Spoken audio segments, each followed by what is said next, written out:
The following is an audiobook version of the Lord of the Pelippers story, made using Level Labs AI-generated voice narration.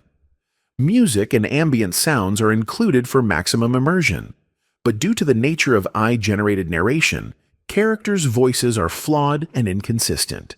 For maximum enjoyment, reading the original story is the recommended option. This recording is mostly offered for convenience. Please enjoy. Lord of the Pelippers by Linoone.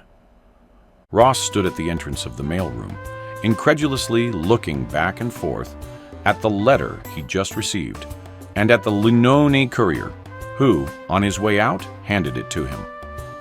This must be a mistake.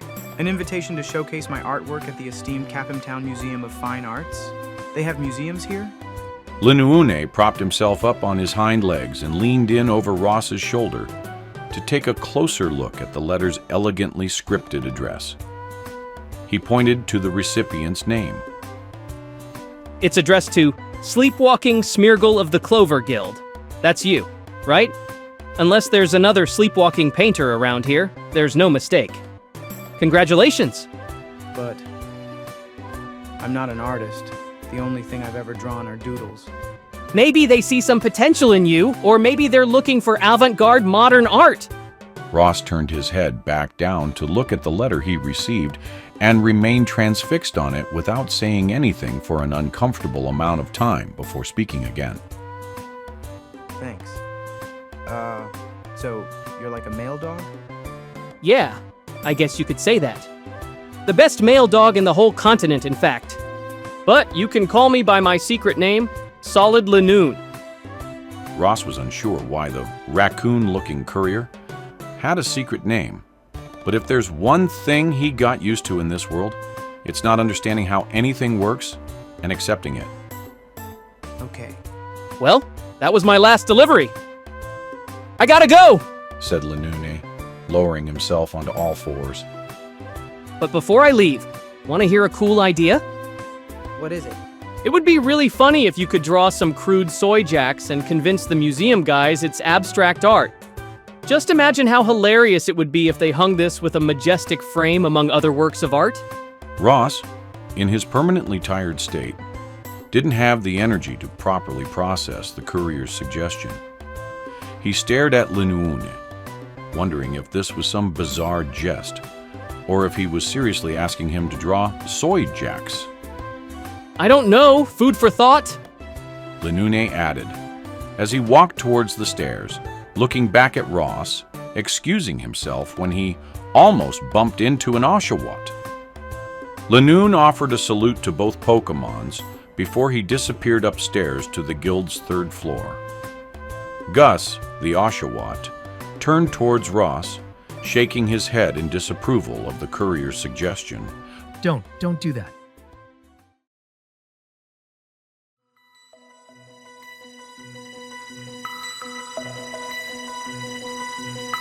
Clover Guild presents a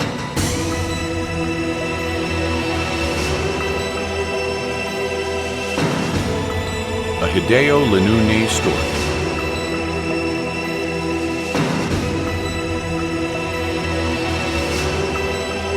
Grass Continent, Clapham Town, William's office.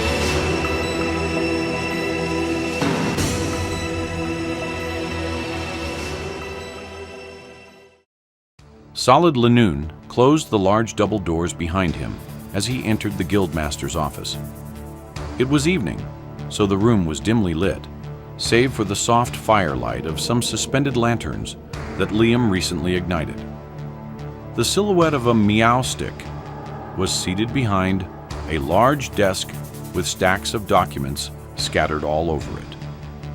Linoone's figure, slightly illuminated by the lantern's flames, stood upright in front of Liam, in the middle of the room, with his front paws behind his back, similar to a soldier in resting position.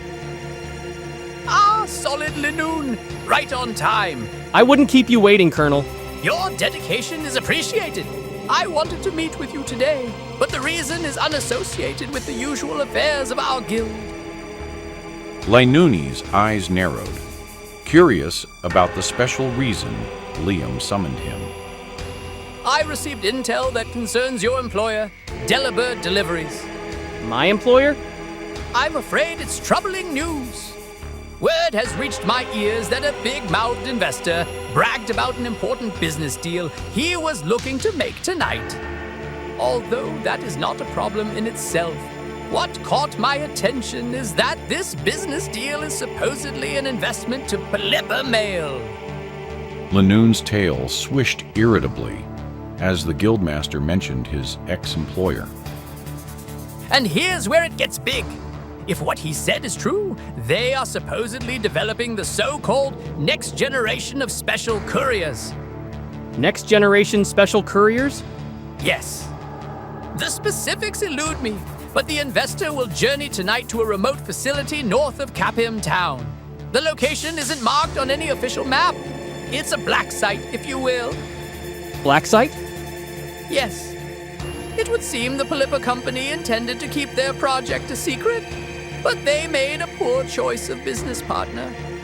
The fool bragged all night long at the Blue Claw Inn, even detailing how to get to the facility.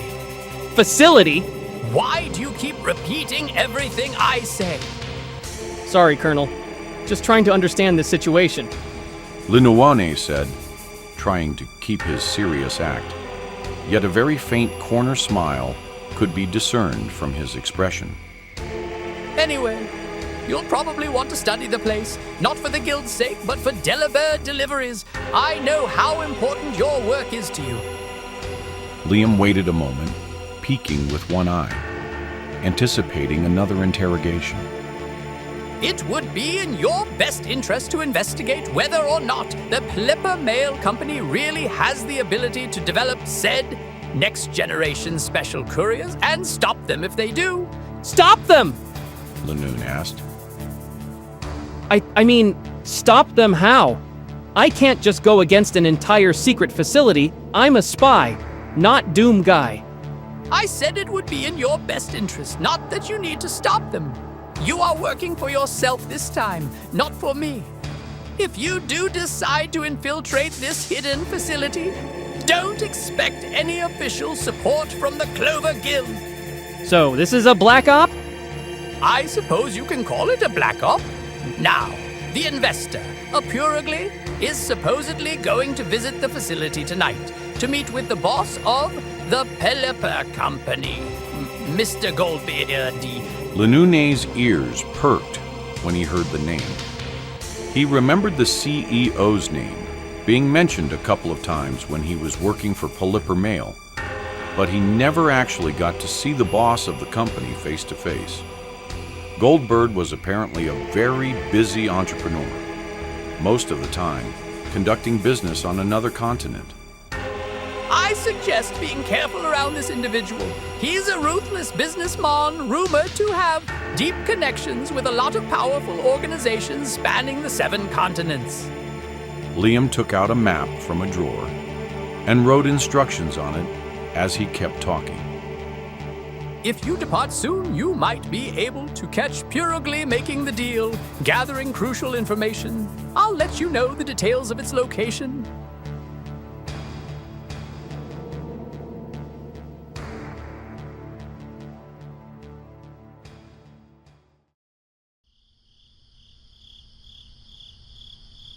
What a thrill, with darkness and silence through the night.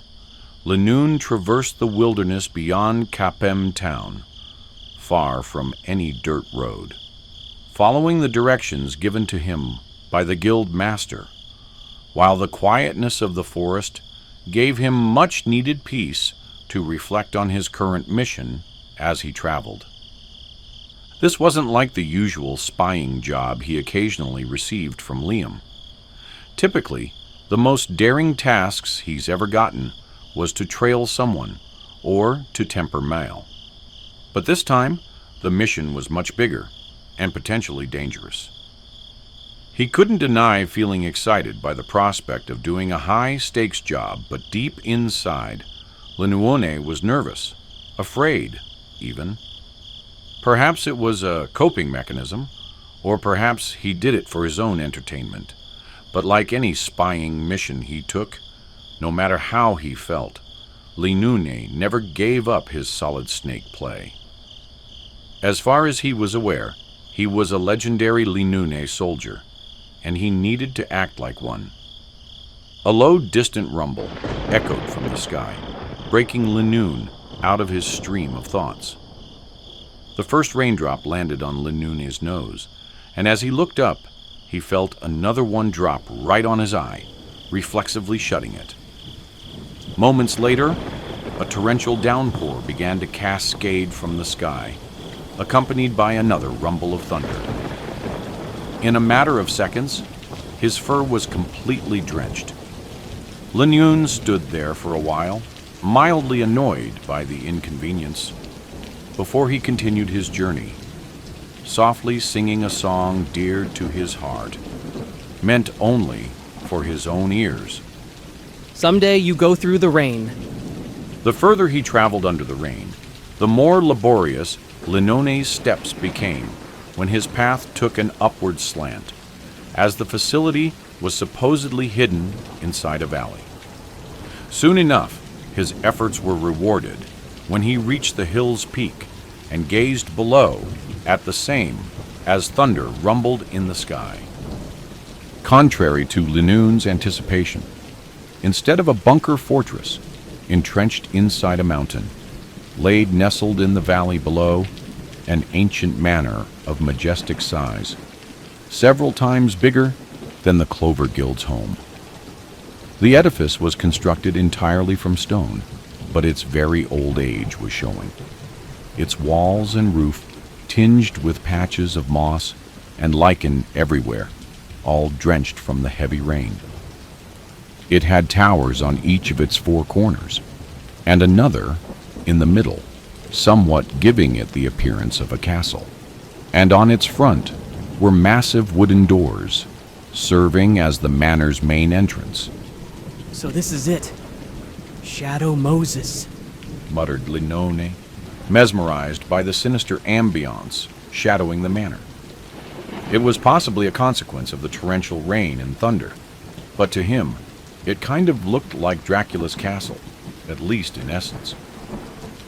Looking closer, he discerned moving figures, most likely guards, patrolling around the manor. Damn it! I knew it wouldn't be easy. The amateur spy sneaked around the domain while he stayed low to the ground, the sound of heavy rainfall muffling the noise of his footsteps. He was keeping his eyes on the castle house, trying to find a point of entry. The manor had many windows and secondary entrances, but most of them were either too high to reach, or had the soft ember glow of a torch illuminating it, which meant the room was probably occupied by someone. Navigating the eastern side of the domain, he caught sight of a small secluded balcony with no lights. Linoone sneakily approached the wall of the balcony, overgrown with ivy, and looked left, then right, to see if there were any guards before getting up on his hind legs and gripping the plant with his front paws. He tugged at it a few times to test its strength before lifting himself up and resting his back legs into the vines. Linoone stood there, awkwardly gripped at the vegetation, before realizing he shouldn't be trying to climb this like a human. Not only was the vegetation slippery because of the heavy rain, trying to climb a wall with sheer gripping force would prove near impossible on four legs. He remembered how he saw raccoons back home, climbing trees, and also, in this world, how a Persian who stole his mail climbed up Capim Town's buildings. That's it. I need to use my claws.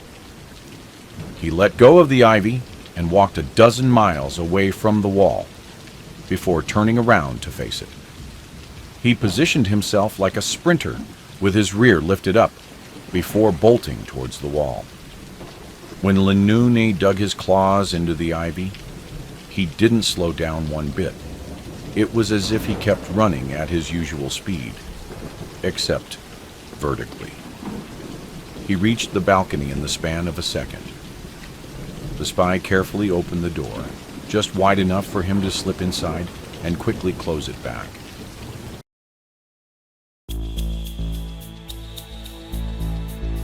He found himself in a spacious study room. Its walls were occupied by tall bookshelves, and on one side there was an ornate desk. He could also see light from the entrance of the room, leaking under the door, which he assumed came from the corridor of the manor. Linoone noticed a few unscrolled parchments sitting on the desk. He moved stealthily towards it, hoping to find information regarding the so-called Next Generation Special Couriers project that the Pelippers Mail Company was developing. It was too dark to properly read, but Linoone could tell each character gleamed slightly under the little light that could reach the desk, indicating that the documents were recently written. At the bottom of each document were signatures he did not recognize, and on one of them was a vacant line, ending with a little X, reserved for an extra signature. Are those contracts? Linoone thought, trying to make out what the subject of agreement was, when suddenly he heard muffled voices coming from a distant room in the manor. Linoone froze, unsure if he should be concerned, before the voices became louder and louder, and he heard footsteps approaching. Alarmed, he looked all over the room for somewhere to hide, but there was nothing. No curtains, no closets, not even any boxes. As he grew more panicked, a voice was now close enough for him to understand its words. He expected what? Said a strong voice that emanated authority. A less confident voice replied, Sir, Lord Perugli is accustomed to closing contracts over meals, but he only requested for, and I quote, Mincino, doesn't matter how. All of a sudden, the door to the study slammed open as Linoone made the last-second decision to hide under the desk. As light from the corridor entered, so did the two Pokemon that were discussing. Two shadows casted themselves into the room, and Linoone could recognize that one seemed to belong to a small bird Pokemon, while the other one belonged to a bigger land Pokemon with a long tail. He curled himself to become as small as possible, hoping they didn't have any intentions to use the desk. This isn't his usual fancy business venture. This project means much more than a simple investment deal.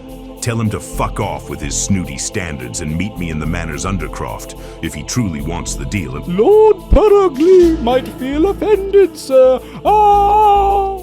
The bird Pokemon gasped for air as he was suddenly grabbed by the neck. The larger Pokemon chuckled under his breath.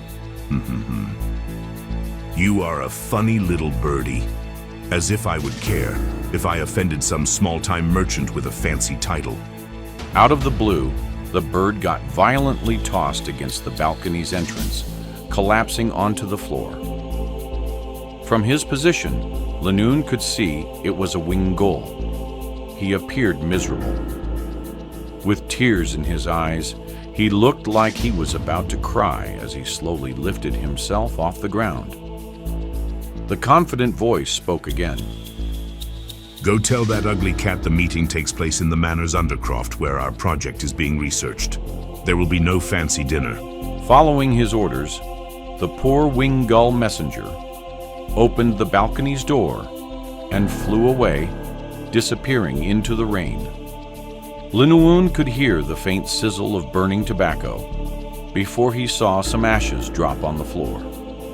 The remaining Pokemon exhaled before approaching the desk with heavy steps, making the floor shake slightly under him. Linoone's heart raced when he felt the scrolls right above him rustle as the stranger manipulated the papers. At the worst of times, an air current from the open balcony doors came through and made one of the documents fly off and float slowly to the ground, right next to Linoone's face. A chill ran down his long spine, freezing him in shock. He could feel his heart pounding in his throat, waiting for the inevitable. But to his luck, he heard the unknown Pokemon curse under his breath before turning his attention to the balcony's door to close it. Linoone took the opportunity to blow the document away from him towards the middle of the room. After closing the balcony, the mysterious Pokemon turned his attention towards the fallen document that was now distanced enough for him to be facing away from the desk as he retrieved it. With all the papers in hand, the imposing figure finally left the room, leaving the amateur spy alone once more. Linoone let out a long, relieved sigh as he took a moment to gather himself, adrenaline still coursing through him from the close call. The Manor's Undercroft, huh? Looks like this is my next stop. He pulled himself out from beneath the desk to peek at the half-open door to the corridor. There was no one in sight. The Manor was silent. Linoone silently walked the Manor's corridors, looking for stairs to descend into. It turned out to be harder than expected. The palatial home was huge and asymmetric, with its hallways going in arbitrary directions. Since he first woke up in the world, Linoone never did any dungeon exploration, despite this world being full of treasure. But as he got lost through the labyrinth of corridors, looking for stairs and avoiding any potential encounter, he couldn't help but think this was probably how his friends at the Clover Guild felt while exploring dungeons. Every corridor looked the same to him, his main reference points being the many old paintings lining the walls of the hallways, which were portraits of Pokemon surely long gone by now. Their species varied, but Pelipper and wing gulls comprised the majority. A similar trait they had was that they were well-dressed, with clothes fitting their species exactly, dyed with rare colors. In this world, it was no secret that this kind of garment was a sign of wealth. The shape of Pokemon species varies so much. Having clothes that fit a species' exact proportions meant that they were specially commissioned to a tailor. To Linoone's best guess, it seemed like this old manor was the family estate of the founders of the Pelipper Mail Company. However, judging by the dust covering every painting and the spider webs at every corner, it looked like it had been abandoned for decades. As he progressed, Linoone stumbled upon a winding staircase leading deep down to multiple floors. He descended to the lowest level, where there was a vaulted rocky passageway with stone pilasters protruding from the walls. Glancing down the hall, Linoone's heart skipped a beat when he spotted two Pelippers guarding the doors at the end of the tunnel. Reflexively, he quickly hid behind one of the pilasters. He was worried they might have caught him, but the guards weren't speaking or doing any kind of noise. He carefully peeked his head out to take a closer look, and to his surprise, both birds had their heads down, hunched over themselves, completely still. Curious, Linoone came out of hiding to investigate. As he approached them, a horrific scene presented itself to him. Both Pelippers were completely covered in frost. They're frigid, bodies emanating cold even from a distance. Linoone was utterly confused at the sight. He remembered the wing gull's mistreatment by his superior when he was hiding under the study room's desk, but he couldn't believe they would go as far as to freeze their own guards. Linoone hesitantly drew the doors open to find himself in the Manor's Undercroft. To his surprise, it was a much bigger room than he expected, spanning 3 times the size. of the Clover Guild's storage room. It had a very high ceiling made up of stone arches forming a lattice pattern that were supported by large pillars evenly spaced throughout. A sense of dread haunted him when he noticed the frozen bodies of several winged gulls scattered around the floor, who suffered the same fate as the two previous guards, standing outside the door. He remained vigilant as he walked alone through the eerily silent basement. At the farthest corner of the undercroft were various workbenches, encumbered with tools and blueprints. As he approached what looked like a makeshift laboratory, Linoone noticed a black board with strange schematics drawn on it. On top of those schematics was the project's title, written in big letters: Next Generation Special Courier. This was it. Linoone scanned the laboratory, wondering where he should start his investigation, when a large, dusty blanket, covering a vaguely humanoid shape, caught his eye. It was standing on an elevated platform in the middle of the lab. Linoone walked around it in a circle, wondering what could this blanket possibly hide, but there were no labels or any hint as to what it was. Many thoughts raced through Linoone's mind. Was this the project they were working on? Is it dangerous? What if it's all an elaborate trap? He gripped one side of the blanket, hesitant to actually pull it away. He looked left and right, like a child about to steal a cookie. But the only guard close by, or perhaps researcher, was laying frozen at his seat. Determined to know what laid under the covers, Linoone pulled the blanket away in one swift motion, revealing the metallic object underneath.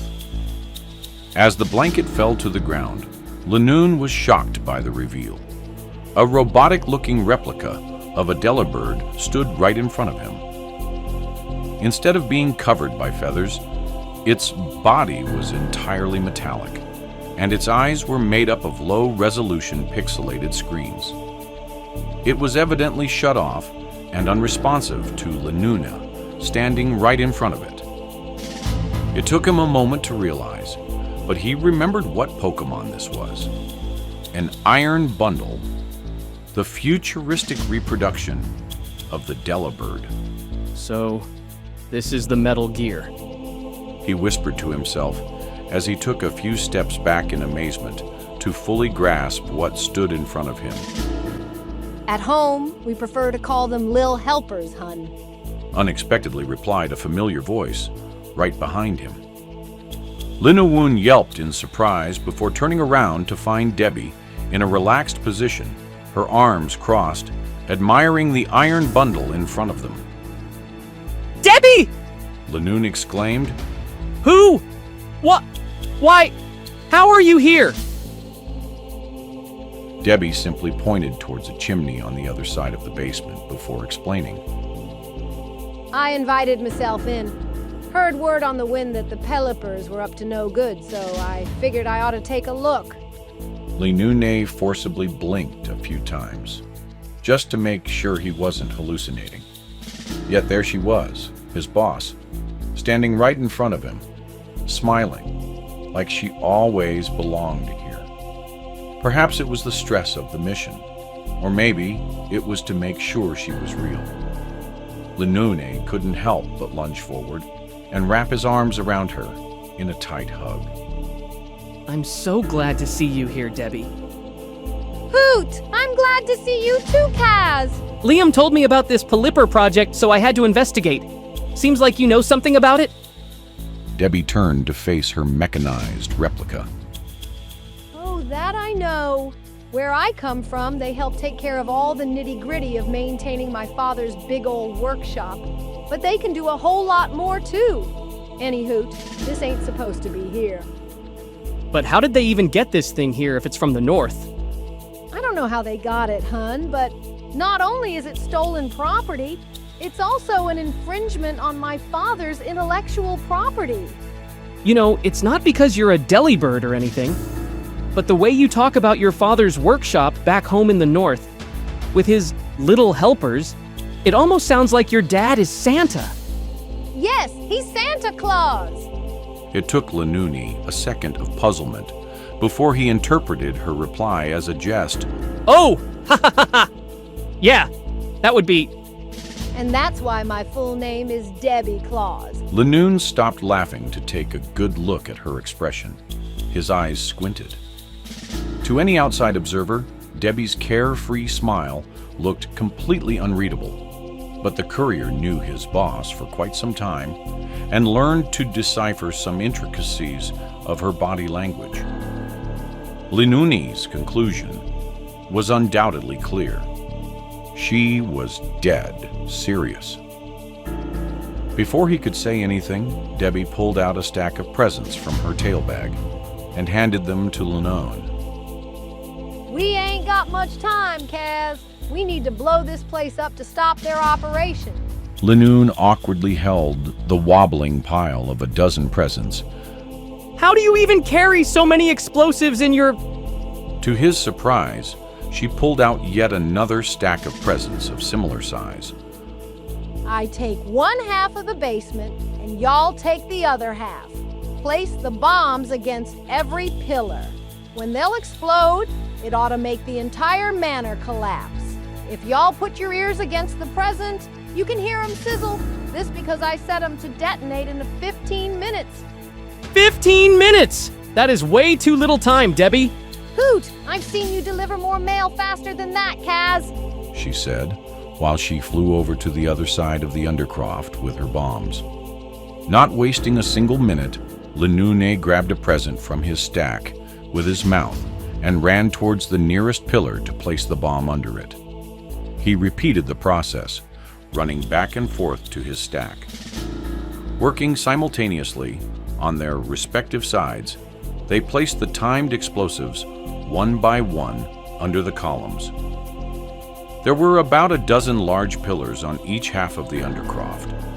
Yet, after only a couple of minutes, both couriers managed to place every present under their respective columns while they worked at the same rhythm. As Linoone was catching his breath, leaning against a pillar, he saw Debbie pull the iron bundle with a rope towards the middle of the basement. She spoke in between grunts from hauling the heavy Pokemon. Will Oof need to carry this? She stopped in her tracks when she saw the doors of the undercroft slowly opening. Two Pokemons emerged, entering the manor's large basement. Debbie was completely exposed, but she let go of the rope to face the impromptu visitors, while Linoone quickly hid behind a pillar. Yet he allowed himself to peek his head out. His corner of the undercroft was poorly illuminated and hid his form well. What he saw shocked him. It was the Purugly investor, alongside what looked like a Linoone, but with darker fur. A Galarian Linoone. The Purugly was clearly the investor he heard about, as he wore items signaling his wealth, such as boots, a fancy coat, and a large cavalier hat, all evidently custom-made for his own species. But the Galarian Linoone was lost on him. Was he some sort of bodyguard? He stood upright with a cigar in his mouth and only wore a white and blue tie. In solid Linoone's head, there was only one possible nickname for this one: Liquid Linoone. There was a moment of tense stillness. No one talked. No one moved. The only thing breaking the silence was the sizzling of the Galarian Linoone's cigar as he took a drag before being the first to finally speak, his voice resonating throughout the expanse of the undercroft. Well, well, well, if it isn't Madame Claus. Linoone immediately recognized the speaker's deep voice. It was the same one he heard while hidden under the study room's desk. Debbie replied, in a cheerful tone, yet her words were eerily menacing. Don't mind Lil Ol' me. I'm just taking back stolen property. Y'all wouldn't want to end up on the naughty list like those Wingles now, would ya? Ignoring the Delibird, Perugly interjected, Mr. Goldbird, I'm afraid your project has been compromised. With all due respect, I must rescind our contractual engagement. It is quite a disappointment, but I must say, I am not surprised, said the cat. Solid Linoone was stumped by what Perugly called liquid Linoone. Mr. Goldbird? He repeated to himself, remembering the name Liam told him. His thoughts were racing at the revelation. The CEO of the Pelipper Mail Company is a Linoone. Liquid Linoone, unbothered by his associate's condescending remark, replied confidently, You don't have to, Perugly. In fact, this is the perfect occasion to demonstrate the effectiveness of our next-generation special courier's prototype. Unsure by what the businessman meant, Debbie looked back at the iron bundle, whose system was still deactivated. I'm sorry to break it to y'all, but the Lil Helpers only respond to my father's command. Not this one. He took one last long drag of his cigar before flickering what remained of it out of his way towards a pillar. From Solid Linoone's point of view, the cigar landed dangerously close to one of the presents, making him remember they were on a timer. Goldbird continued. This one answers only to the sovereign of the Pelipper Mail Company. A wide smile spread across the Galarian Pokemon's face. Awaken, my dearest slave. As he spoke those words, the iron bundle powered on, its head standing straight and staring right ahead while its eyes lit up and emitted a soft blue light. It emitted a digitized hoot before doing a military salute, as if to indicate its awakening. It was rare for Linoone to see Debbie surprised at something, but there she was, incredulously looking at the robotic courier, as if she was witnessing something from beyond this world. Yet, something else disturbed her even more. She looked back at the Galarian Pokemon. Her eyes narrowed. This is a Lil Helper, it's not a slave. Goldbird softly chuckled before responding. Oh, but you're completely wrong. Didn't you just call them stolen property? I'm no different than your father after all. We both need slaves for our ambitions. His eyes then looked to the side, towards Perugly, as if his next words were meant for him to hear. If I'm able to mass-produce these so-called little helpers, I will have an army of slaves in my control. Be it couriers, artisans, or defense personnel, I could dominate any industry with zero labor cost. Solid Linoone had intrusive thoughts about making an unprompted Janny joke, but with the clock ticking for the explosives, there was little time left for that sort of thing. As they talked, he slowly crawled from pillar to pillar while making sure he stayed in the shadow, getting closer to his partner. Debbie seemed uninterested in pursuing the conversation. Hoot! If that's y'all's pitch to get on the naughty list, I'm happy to say you're in, she said, as she reached into her tail bag. Suddenly, the iron bundle's eyes turned red as it spoke in a distorted, synthesized speech. Self-defense protocol activated.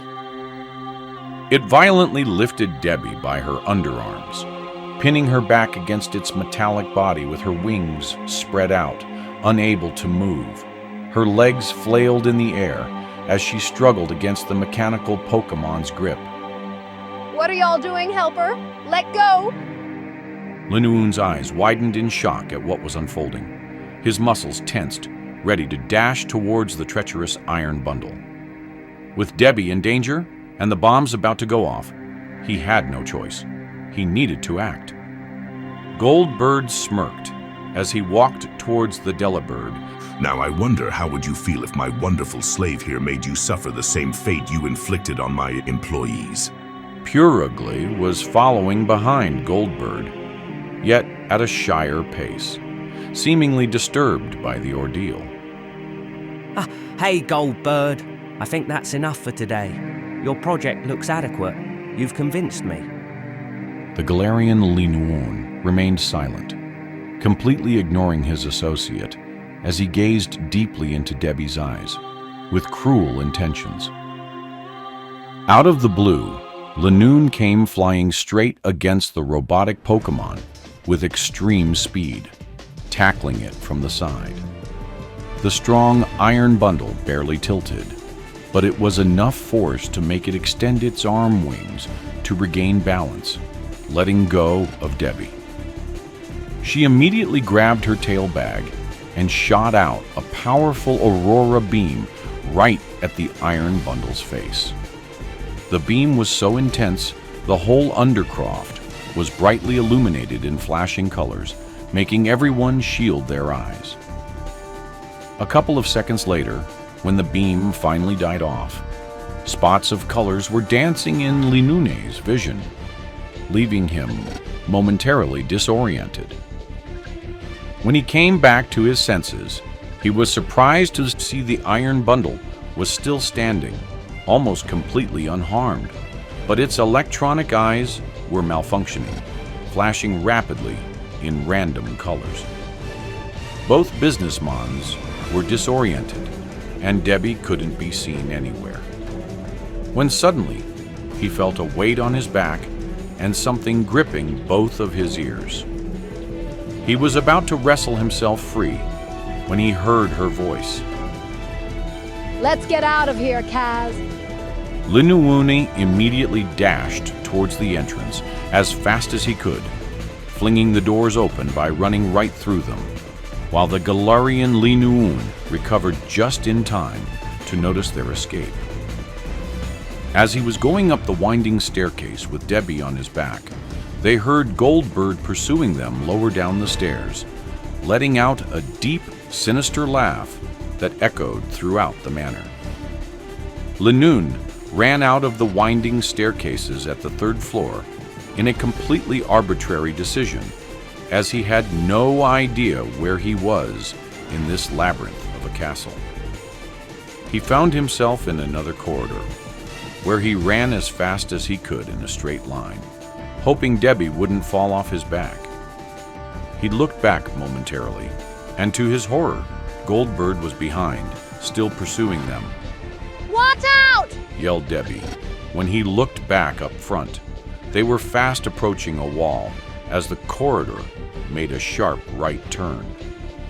Linoone tried his best to make the sharp turn, but he was going too fast and slammed his left side against the wall of the manor, slowing him down momentarily before he rushed out of the corner just in time for Goldbird himself to crash into the same wall.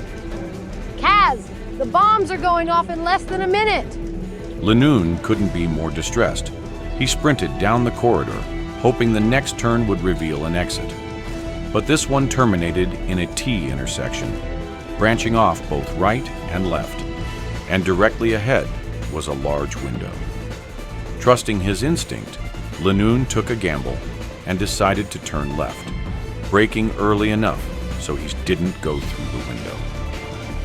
Suddenly, right as he was making his turn, the floor in front of him exploded in 1,000 pieces as the iron bundle bursted through from under. Terminate. It said in a glitchy electronic voice, while its eyes were still malfunctioning, making the murderous robot even more intimidating than it already was. What the hell? Screamed Linoone, terrified as he looked behind to take the other route of the intersection. But to his dismay, it was a dead end with a lone painting of a Pelipper adorning the wall. The iron bundle aimed its mechanical tail bag at them as it was glowing with energy, ready to burst. Completely overwhelmed, Linoone winced and shut his eyes tight, bracing for the inevitable. The hyper beam erupted with a deafening roar. Raw energy reverberated all round him, while the ground trembled. Linoone held his breath, hoping his death would be quick. Yet, to his surprise, as powerful gusts of wind went by, he was unharmed.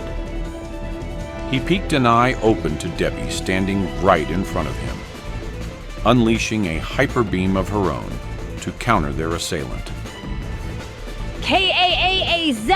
She yelled over the deafening noise of the two beams colliding against each other. Run!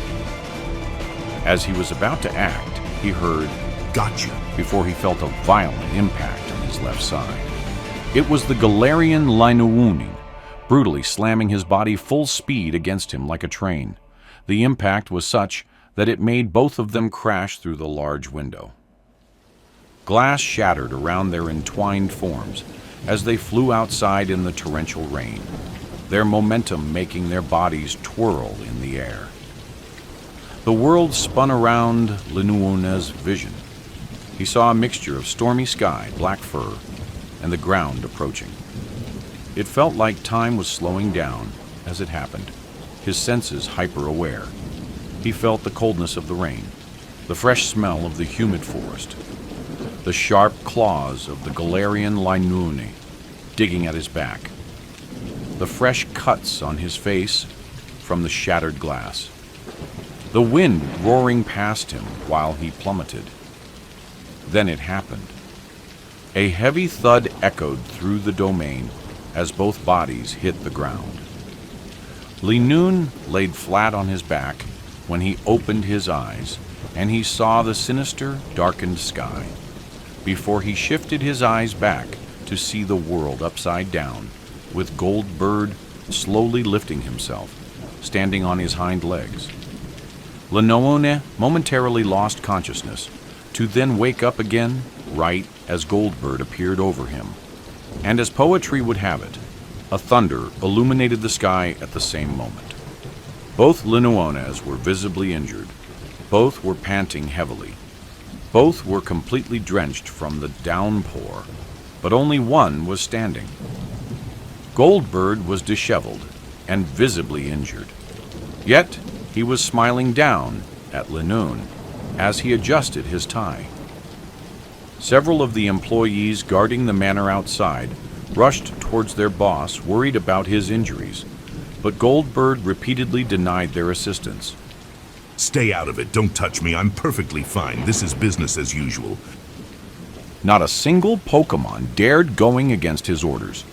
They stood several meters away as their boss turned his attention back to the courier. I didn't know Delibird Delivery had a preference for the weaker kind of Linoone. The normal type wasn't listening, his bones hurting too much to be attentive. The only thing he could manage to do was slowly turn around on his belly. Sorry, are you hurt? Linoone managed to lift himself up on his four legs for a second before the ruthless Pokemon gave a powerful kick on his ribs, instantly driving the breath out of his lungs and making his body double over from the impact. A desperate, choked gasp escaped him as he tried to breathe.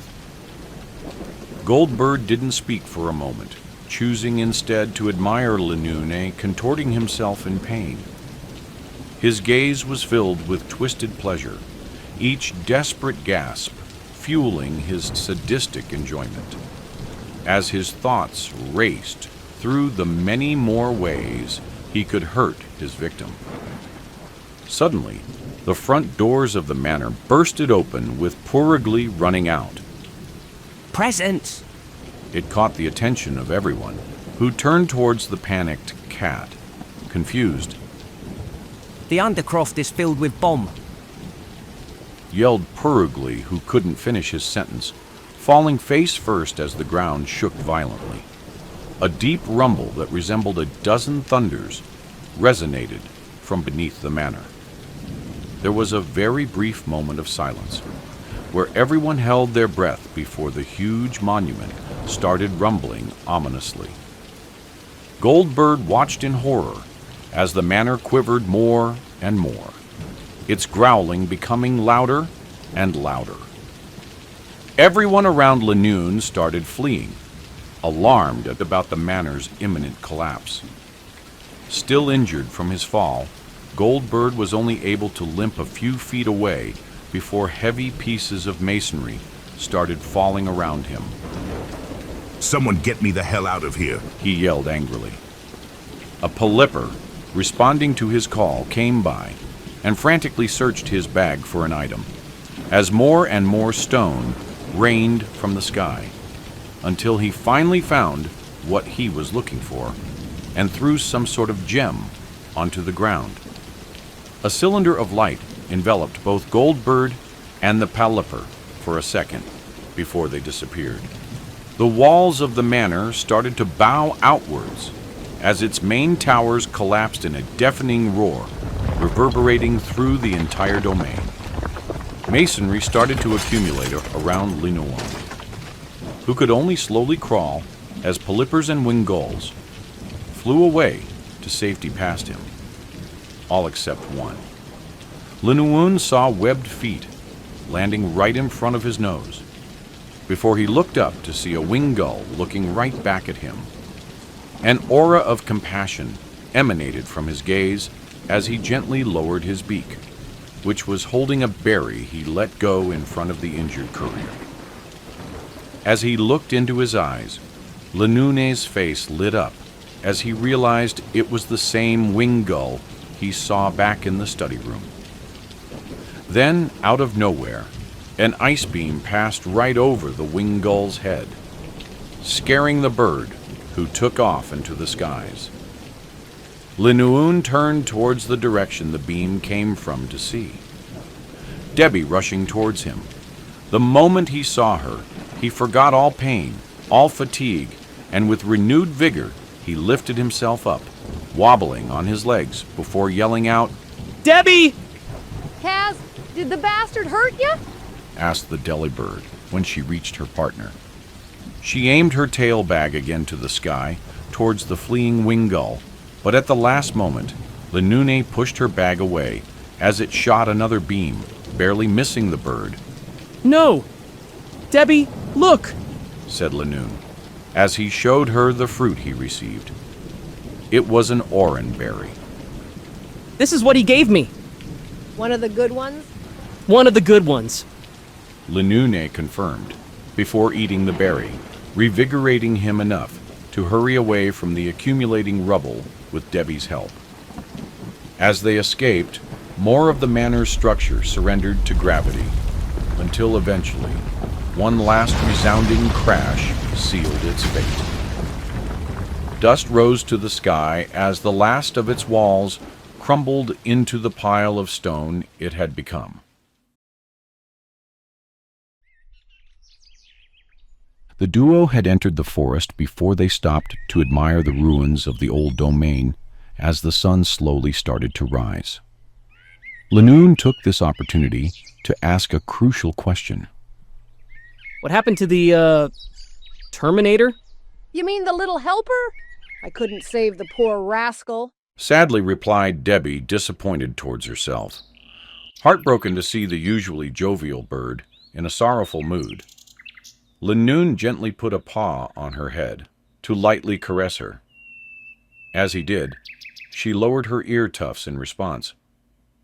He noticed she always did this when he stroked her, and although she never explicitly told him she enjoyed it, he ended up taking her physical reaction as a sign of appreciation. I'm sorry to hear that, said Linoone, searching for the right words to comfort his closest partner. Without saying a word, Debbie dug into her tail bag, unexpectedly pulling out the iron bundle's severed head. Her mood shifted back to her cheery self as she proudly presented it to the courier. At least I kept myself a little keepsake. Linoone's eyes widened at the sudden morbid display. Oh, you decapitated it? Wow, that's great, he said, disturbed yet happy to see her beak warmly smile again. We ought to use this as decoration back at DD's. That's actually not a bad idea. We just need to clean it up. Remove the wires protruding out and it would work wonders to catch the eyes of potential clients. As they walked back to Capim Town, Debbie noticed her partner limping on one of his legs. Y'all best not come round to work today and tomorrow, hun. They're paid days off. Y'all ought to rest up. What? Debbie, there's no way! We have so much mail to deliver today, and you didn't even sleep! Don't worry about lil' ol' me. She nonchalantly replied. To her credit, she somehow didn't even look tired at all, even after this exhausting operation, while Linoone had trouble walking faster than he currently is. Debbie, you're insane! At least let me do desk work. Delilah is hootin' good at her job, Kaz. Y'all go rest, I insist. For a while, both Pokemon didn't say anything as they walked through the forest, slowly getting illuminated by the rising sunlight, until Linoone, forming a faint corner smile, broke the silence. So, the Lil Helpers back in your home? They do it for free?